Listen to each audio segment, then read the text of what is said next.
دعا کے لیے اللہ تمہیں خود چنتا ہے، تم دعا خود سے نہیں کرتے۔ اللہ تعالیٰ چاہتا ہے کہ تم دعا کرو، اس لیے اللہ تعالیٰ تمہارے ہاتھ دعا کے لیے اٹھواتا ہے، اور اللہ دعا کی توفیق بھی اس بندے کو دیتا ہے جس کی دعاؤں پر اسے کن کہنا ہوتا ہے۔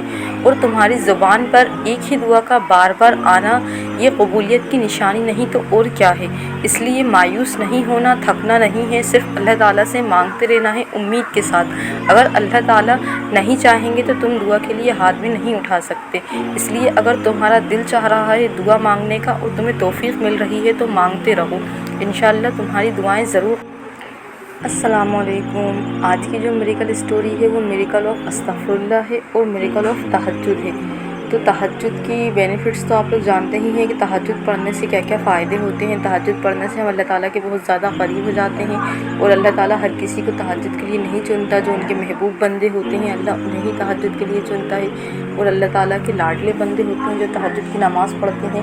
تہجد کی نماز میں ہمیں کچھ ملے یا نہ ملے، ہمیں اللہ ضرور مل جاتا ہے، اور اللہ کسی دعا کی وجہ سے تہجد کی توفیق دے رہا ہے تو سمجھ لو کہ اللہ تعالیٰ نے وہ تمہاری دعا قبول کرنی ہی کرنی ہے۔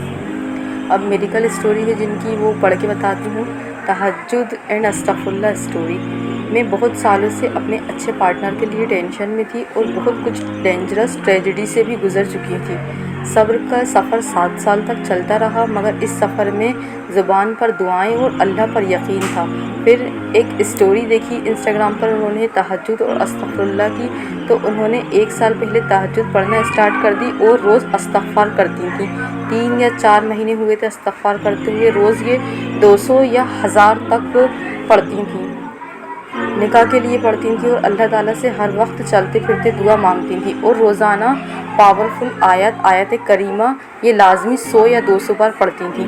آخر اللہ نے ان کی دعا کو سن لیا۔ آج بہت بڑے معجزے کو حاصل کر چکی ہوں۔ میرا نصیب اللہ نے پھولوں سے بھی زیادہ خوبصورت کر دیا ہے۔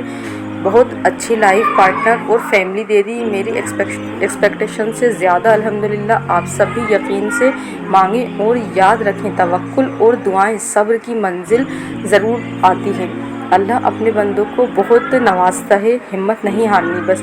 تو ان کی یہ میریکل اسٹوری تھی، پڑھنے میں تھوڑی سی دقت آ رہی تھی، تو یہ کیا کرتی تھیں، یہ تہجد پڑھتی تھیں اور 200 یا 1000 تک یہ استغفراللہ پڑھتی تھیں ان کی نکاح کی نیت سے، اور یہ آیت کریمہ لازمی پڑھتی تھیں، اور یہ چلتے پھرتے پڑھتی تھیں، اور یہ دعائیں مانگتی تھیں اللہ تعالیٰ سے۔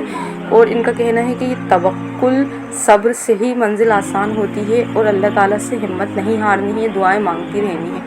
تو آپ لوگوں کی بھی اگر ایسی ہی کچھ اسٹوری ہے تو اللہ تعالیٰ سے آپ خوب دعائیں مانگیں، تہجد پڑھیں، استغفراللہ پڑھیں، اور جیسے انہوں نے بتایا کہ آیت کریمہ پڑھیں، تو کم بھی پڑھ سکتے ہیں، زیادہ بھی پڑھ سکتے ہیں، اللہ تعالیٰ کے یہاں تو نیت پر فیصلے ہوتی ہیں۔